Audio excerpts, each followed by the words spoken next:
Good morning students, welcome to another session of our online classes. आज हम कर रहे हैं the bet by Anton Chekhov.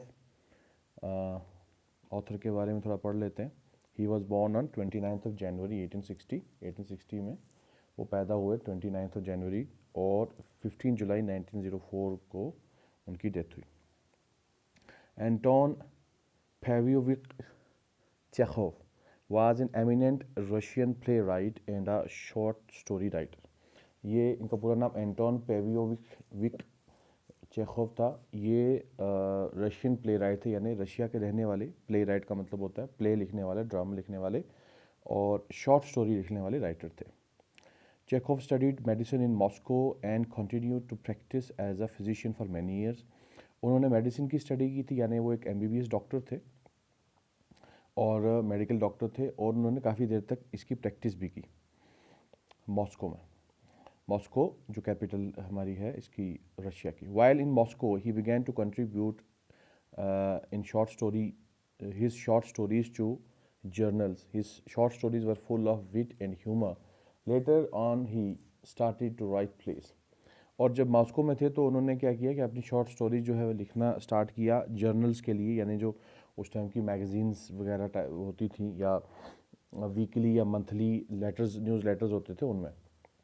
और फिर आहिस्ता आहिस्ता उन्होंने प्ले लिखना भी स्टार्ट कर दिया। उनकी जो शॉर्ट स्टोरीज थी उनके अंदर ह्यूमर और विट दोनों जो हैं वो पाए जाते हैं। His first successful play was Ivanov in 1887, the seagull, uncle Vanya and others. और उनके जो कुछ सक्सेसफुल प्लेज हैं वो, उनका नाम अभी मैंने ले लिया है, ये है। और क्योंकि यहाँ हम अब स्टोरी के बारे में, शॉर्ट स्टोरी ये है हमारे सिलेबस में जो ये हम पढ़ रहे हैं, तो इसलिए हम इससे आगे ज़्यादा जो है नहीं पढ़ेंगे। शॉर्ट स्टोरी जो है वो कुछ हैं इनकी, जैसे Chekhov wrote hundreds of stories, short stories and longer tales, जैसे कि ward number 6, a dreary story, the steppe, ये कुछ उनके फेमस वर्क थे।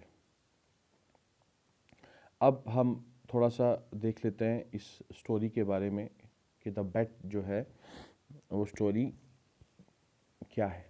The bet by Anton Chekhov was initially published in 1889 in the Saint Petersburg newspaper Novoye Vremya.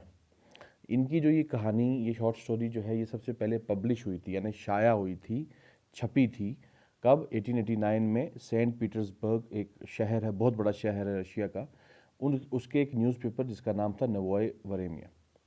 This story revolves around a bet that takes place between a banker and a lawyer. और ये story जो है ये एक ऐसी story है जिसमें एक लॉयर है, यानी एक वकील है, और एक बैंकर है, यानी बैंक में काम करने वाला है, उनके बारे में स्टोरी है। At a dinner party held in November 1870, a prosperous financier asserts that the death penalty is more compassionate than a lifetime of incarceration. और डिनर पार्टी में ये असल में ये दोनों मिलते हैं, और टाइम है नवंबर 1870 का, और वहाँ पे आपस में बात करते करते जो है, ये जो फाइनेंशियर है यानी जो बैंकर है, ये कहता है कि जो डेथ पेनल्टी है वो ज़्यादा कंपैशनेट है, यानी वो ज़्यादा रहम दिली है किसी इंसान के साथ उम्र कैद से। यानी अगर किसी इंसान को उम्र कैद हो जाए तो उससे तो बेहतर है कि वो उसको फांसी दे दी जाए, ताकि एक ही बार उसका छुटकारा उसको मिल जाए। The younger lawyer argues that it is always preferable to continue living under any circumstances rather than facing death. और जो लॉयर है, जो वकील है, वो कहता है नहीं, ऐसा नहीं है। ज़िंदा रहना, चाहे वो किसी भी हालत में रहना पड़े, किसी भी सर्कमस्टांस में रहना पड़े, तो वो बेहतर है मौत से, डेथ से। The two individuals engage in a discussion and establish a wager. दोनों बंदे जो हैं डिस्कशन में पड़ जाते हैं और एक वेजर इस्टेब्लिश करते हैं, यानी एक बेट। वेजर का मतलब यहाँ पे हो गया बेट, जो है उनके बीच में लग जाती है। If the attorney is capable of enduring a period of isolation, the financier will bestow upon him a sum of 2 million roubles. और ये बेट लगती है कि अगर ये अटॉर्नी भी जो है वकील ही होते हैं, कि अगर ये वकील जो है ये कर पाया कि जितना टाइम जो है वो ये बैंकर बताएगा कि तूने इतना टाइम जो है वो रहना है आइसोलेशन में। आइसोलेशन का मतलब हो गया बिल्कुल सबसे अलग थलग, एक अंदर किसी कमरे में रहना, अलग रहना बिल्कुल। तो वो उसे 2 मिलियन रूबल्स या 2 मिलियन जो रशियन पैसे हैं वो देगा। The lawyer consents to isolate himself in a cabin located within the banker's estate for a duration of 15 years. Lawyer जो ये मान जाता है इस बेट को कि वो रुकेगा जो इस्टेट है इसकी, यानी इसकी जो जायदाद है इस बैंकर की, वहाँ पे रहेगा अकेले, वो भी 15 years. Through out that 15-year period the lawyer diligently reads and studies. और क्या होता है कि अब वो जब अपने आइसोलेशन में चला जाता है तो ये जानबूझ के डिलीजेंटली जो है वो क्या करता है, रीड करता है और पढ़ता रहता है ताकि अपना टाइम जो है वो पास करे। Meanwhile the banker's wealth starts to diminish compelling him to make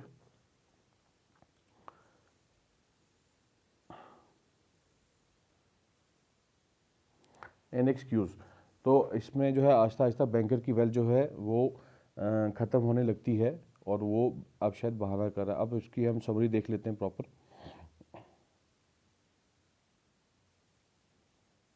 the bet is a thought provoking short story written by Anton Chekhov published in 1889.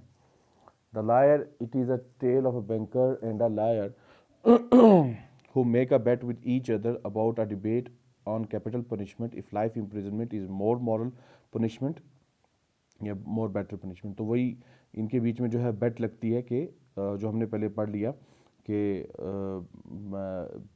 Capital punishment, यानी कैपिटल पनिशमेंट का मतलब होता है फांसी की सज़ा। फांसी की सज़ा जो है वो ज़्यादा रहम दिली वाला काम है, कंपैशनेट काम है, या पूरी ज़िंदगी उम्र कैद रहना। तो जब इनकी बेट लगती है तो जो लॉयर है वो मान जाता है कि ठीक है, मैं 15 साल तक तेरी जो है इस्टेट या तेरी जायदाद या तेरे घर में रहूँगा अंदर अकेला बिल्कुल आइसोलेशन में, और जब मैं बाहर आऊँगा तो तूने मुझे 2 मिलियन रूबल्स जो है वो पैसे देने। In the isolation the lawyer goes through a phase of transformation. जब आइसोलेशन में होता है तो लॉयर के अंदर जो है एक ट्रांसफॉर्मेशन आती है, एक चेंज आती है। एट फर्स्ट ही सफ़र्स, शुरू में वो सफ़र करता है और he is depressed and severely lonely, और शुरू में उसको डिप्रेशन भी हो जाती है और वो अकेला महसूस करता है बहुत ज़्यादा। However, his isolation soon gives way to a period of great learning and introspection. लेकिन आहिस्ता आहिस्ता क्या होता है कि जब वो पढ़ने लग जाता है तो उसके लिए ये बहुत अच्छा सीखने का, लर्निंग का और इंट्रोस्पेक्शन होता है जब बंदा खुद अपने आप को जो है वो जज चेक करे, अंदर देखे कि क्या मेरे में कमियां हैं, क्या कहाँ मुझे इम्प्रूव करना है।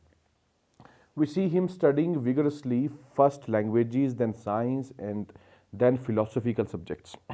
और हम देखते हैं कि कहानी में कि वो विगरसली पढ़ रहा है, बहुत ज़्यादा जो है वो मतलब पैशन के साथ जो है वो पढ़ रहा है, ज़्यादा से ज़्यादा जो है पढ़ने की कोशिश कर रहा है। पहले वो लैंग्वेजेस पढ़ता है, फिर उसके बाद साइंस पढ़ता है, फिर फिलोसफिकल सब्जेक्ट्स पढ़ता है। Eventually he reads more than 600 volumes in first 4 years of his confinement. और आखिरकार जो है वो लगभग 600 वॉल्यूम्स यानी 600 किताबें बड़ी बड़ी जो है वो पढ़ लेता है अपने पहले 4 साल में। In his middle years he reads gospels and other histories of religion.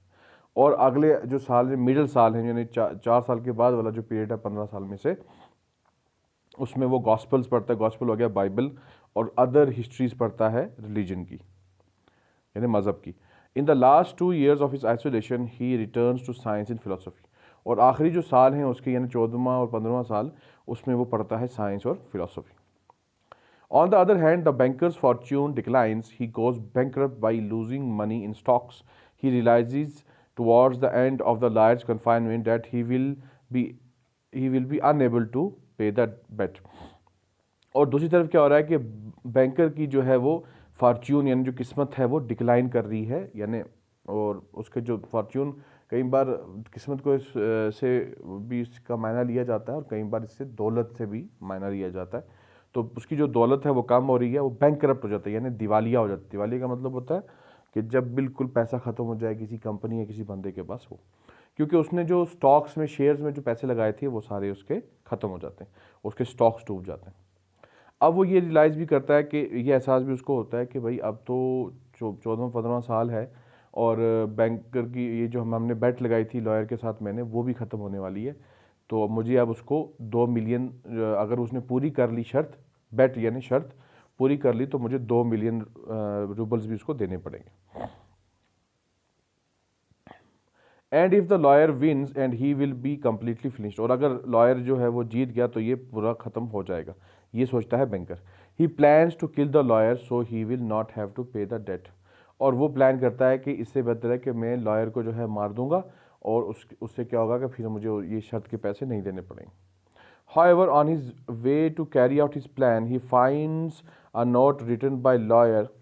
लेकिन जब वो जाता है इस प्लान को पूरा करने के लिए अपना, कि उसको मैं मारूंगा, कत्ल कर दूंगा उसका, तो वहाँ पे देखता है कि उसको नोट मिलता है लिखा हुआ, और उस नोट में जो है वो लायर ने लिखा होता है, the lawyer explains that his time in isolation has change him and he believes that materialistic world has no value.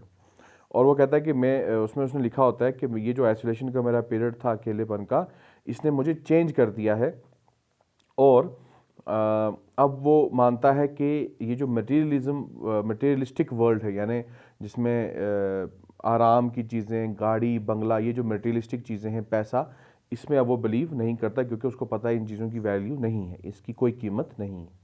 He has decided to lose the bet and renounce his wealth and live simply, और उसने ये decide कर लिया है कि वो ये बेट जो है हार जाएगा जानबूझ करके, क्योंकि उसको पैसे नहीं चाहिए, और साथ ही साथ वो अपनी वेल्थ को रिनाउंस कर देगा, यानी उसकी जो अपनी जो खुद की दौलत और जायदाद है उसको जो है रिनाउंस कर देगा, यानी उससे अपना हक जो है उठा लेगा और किसी को दे देगा, और सिंपल लाइफ जो है वो जिएगा सिंपल तरीके से।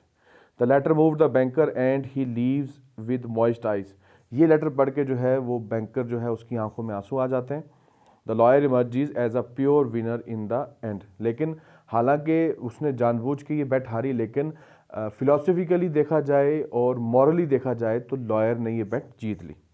ही proved his argument by living in the life time confinement, उसने एक तो ये भी किया कि जितना लगभग पूरा जो टाइम था 15 साल का, वो लगभग पूरा वहाँ पे किया।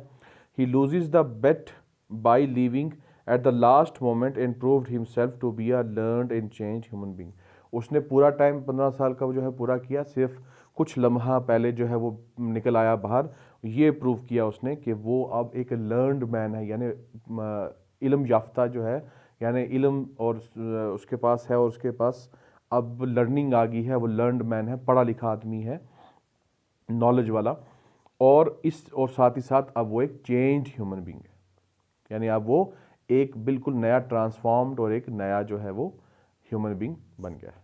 तो इस यहाँ हमने देखा कि एंटोन चेखव ने कितनी खूबसूरती से जो है वो एक छोटी सी स्टोरी में कितना अच्छा मैसेज जो है हमारे लिए दिया है कि लर्निंग जो है हमारे लिए कितनी इम्पॉर्टेंट है, और लर्निंग हमें कैसे चेंज करती है, कैसे हमारे ख्यालात को जो है वो चेंज करती है। Thank you.